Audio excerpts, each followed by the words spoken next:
Get ready, Staten Island. It's time to celebrate 5 years of Ferry Hawks baseball. Friday, May 22nd at 7 p.m. it's Scout Night. This $16 ticket includes Ferry Hawks Special Edition 2026 Scout Patch. And for just $25 more, it's a Scout sleepover and breakfast the next morning. And post-game, all kids glow around the bases. Saturday, May 23rd at 1 p.m. it's Matinee Baseball. And Sunday, May 24th at 1:30 p.m., Matinee Baseball. Visit ferryhawks.com now to lock in your seats. Listen, all you New Yorkers. Excuse me, taxi. Okay, man, we're looking around. This is the 77 WABC minicast.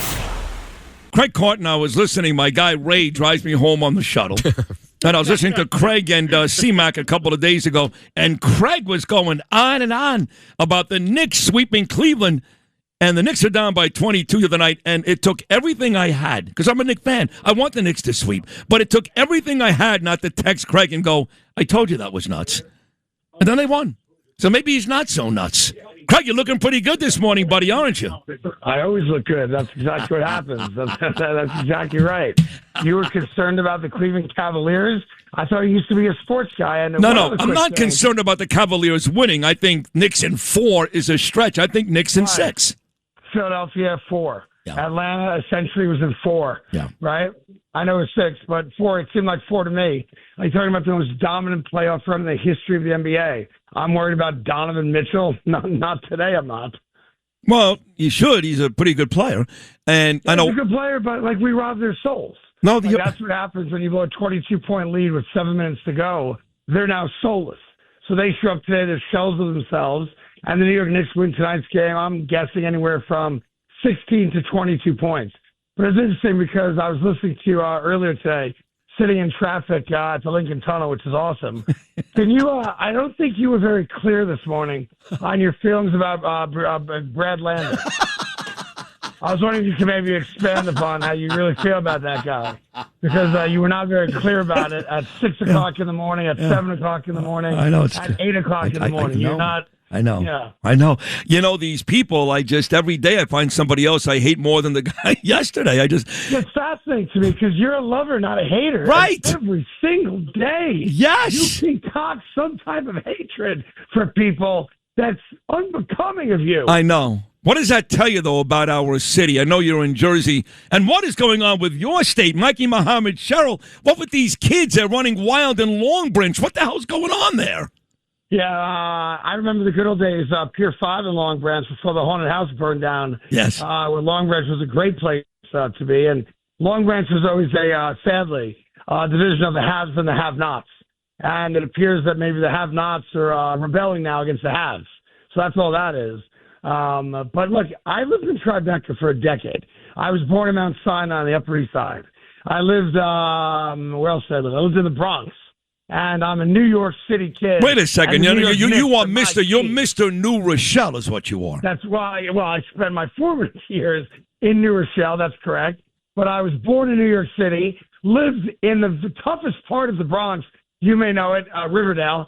And then I moved out to New Rochelle. But I'm a Knicks fan through and through. And the beauty of the Knicks is that, unlike baseball, Yankees and Mets are split. Unlike hockey, 3 teams split this city. Unlike football, Jets and Giants, we're all Knicks fans. Not Evan Roberts, your former partner. Evan Roberts is a loser. He is, right? He's a little retarded. He's a nice kid. He's very smart, but he's a little retarded. Would you say that? Well, it's just his upbringing. It's not his fault. You know when scientists do those studies of nature versus nurture? You're familiar with that concept, right? Evan Roberts is a great example of that. He's a wonderful guy. He was my radio partner for 3 years, but he was raised by animals.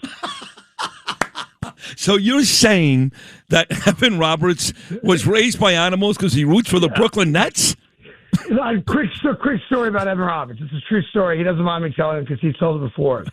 His dad was such a lunatic New York Mets fan, okay? Yeah. That way back in the day, I forget what the year was, Evan was a child, when the New York Yankees won, I forget which one of their 27 championships.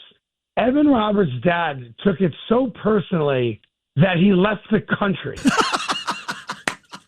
That is a true story. I believe it. And I was thinking about Evan Roberts on Friday night, and you too, Craig, when I was sitting right next to Steve Cohen in the owner's box at Citi Field, thinking to myself... You're a Mets fan now again? No, not at all. I'm sticking with the Yanks.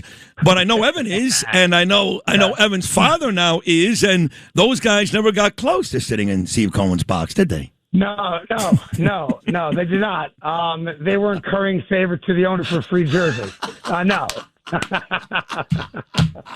My Bucky Dent jersey came last week. I was so excited. I'm sure it did, by the way. So, in your lifetime, and you know your sports as well as anybody, and you are a Knicks fan, okay, but in your lifetime, you saw the Patrick Ewing teams. You and I are a bit too young to really opine too much on the Clyde teams in 69 and 73, but certainly the Ewing teams that lost to the Rockets in 94 and Spurs in 99. Is this the best Knicks team that you've seen? Yeah, and I don't think it's very close either. Like, so you and I grew up, we're about the same age, right? So you and I grew up with the Bernard King era, where Bernard King, with the tape on his fingers, goes to a Game 7 against Detroit, has the back-to-back 50-point games, the first ever 60-point game. So Bernard King was our guy, right? And I'm going to say this, to this day, I'm going to say this. You mentioned Bernard King. 10 feet to the basket. And I don't care who you bring up. Michael, Magic, Bird. I don't care who you bring up. 10 feet to the basket. There's never been a better player than Bernard King, ever. He was unstoppable. He invented the baseline fadeaway jumper. He was just a brilliant offensive player, and unfortunately, knee injuries and off the court issues obviously hampered his career. But yes, so we had Bernard King first, and then we have the Patrick Ewing Knicks. And while they went to 2 NBA Finals against the Rockets and the Spurs, and obviously didn't win either one of them, an argument could be made 2 things. One, this is the most impressive and best Knick run we have ever seen in the postseason. And I was thinking about this yesterday. I only brought it up for a few seconds. I'll do more of it today. You and I didn't get to really see and experience Willis Reed and DeBusschere and Bradley and the greatest of all, Clyde Frazier or Earl Monroe. The great late 60s, early 70s into the late 70s New York Knicks. I'm starting to think today, without another win, that Jalen Brunson is now one of the 4 greatest Knicks of all time. Without winning? Without winning. Patrick Ewing never won either. So if you say that Willis Reed's won and Clyde Frazier's won, so that's half of Mount Rushmore. If you want to put Ewing as number 3, who's your number 4? I think it might be Jalen Brunson. It's funny. I asked Joe Beningo the same question yesterday, and he's on the show every week like you are. I love Joe, and he's old. He's like Moses, And he got to see DeBusschere, Bradley, and those guys play. I didn't. Yeah, either did I. He actually put DeBusschere ahead of Brunson. I said, wait a second. DeBusschere wasn't even the best player on his team. He had Clyde, he had Willis, he had Earl. I said he was a great player. I go, but if Brunson doesn't score 38, the Knicks don't win. How could you put DeBusschere ahead of... It's not a knock on DeBusschere, but at best, DeBusschere was never better than the 3rd best player in any team he was ever on. Right. So I'm with you with Brunson. I think he belongs there. We've gotten to the point, though, Craig, and again, you're incredibly entertaining. I love listening to you on the afternoons. I really do. You're great. But the way you talked about this series before, and so far, you're right. They're up 1-0. And Beningo yesterday, where, we got to the finals, it was good, even if we lost. But now I think the expectation is, whether it's Oklahoma City, who did win last night, or San Antonio, that series is now 1-1.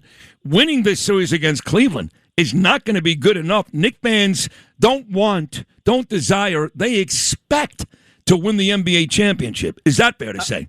No, it's not. I think Knicks fans had a fair expectation of getting there. I don't think Knicks fans, any of them, look, we all want to win it, obviously. I don't think any Knicks fan that's ever watched basketball would tell you that they have a legitimate expectation that they're going to roll the ball out and beat the Oklahoma City Thunder in a 7-game series. Now, I think we have a better chance against the Spurs, believe it or not, because for every reason our matchups are better, and Wemby, who's a dominant player, does not dominate the New York Knicks or Mitchell Robinson or Karl-Anthony Towns. So we'll worry about that when we get to it. I think the expectation from day one this year was the New York Knicks have to get to the NBA Finals, and then you roll the dice. And I think that's fair even today. Up 1-0, game 2 tonight. I think anything short of getting there at this point now, up 1-0, is a major, major disappointment. But I do think once you get there, I think you have to kind of recalibrate and say, man, the Thunder, if it is the Thunder, that's the best basketball we've seen since the Golden State Warriors dominance. No, it's true. And then they won the championship last year. They've only lost one playoff game this year. Joe B did say, yes, they keep bringing him up, but he did say Does Joe B even watch basketball anymore? Yes, he watches every game. Sure? He sits there. Joe Beningo falls asleep after the first No, quarter. he sits there with his... 90. He's not 90, he's 74. That's But like being 90. he's sitting there wearing his, his Super Sly Williams jersey, and he's all into it. You know what he did say yesterday about Brunson, and I know you'll agree with this, in terms of free agent signings, forget about the Knicks.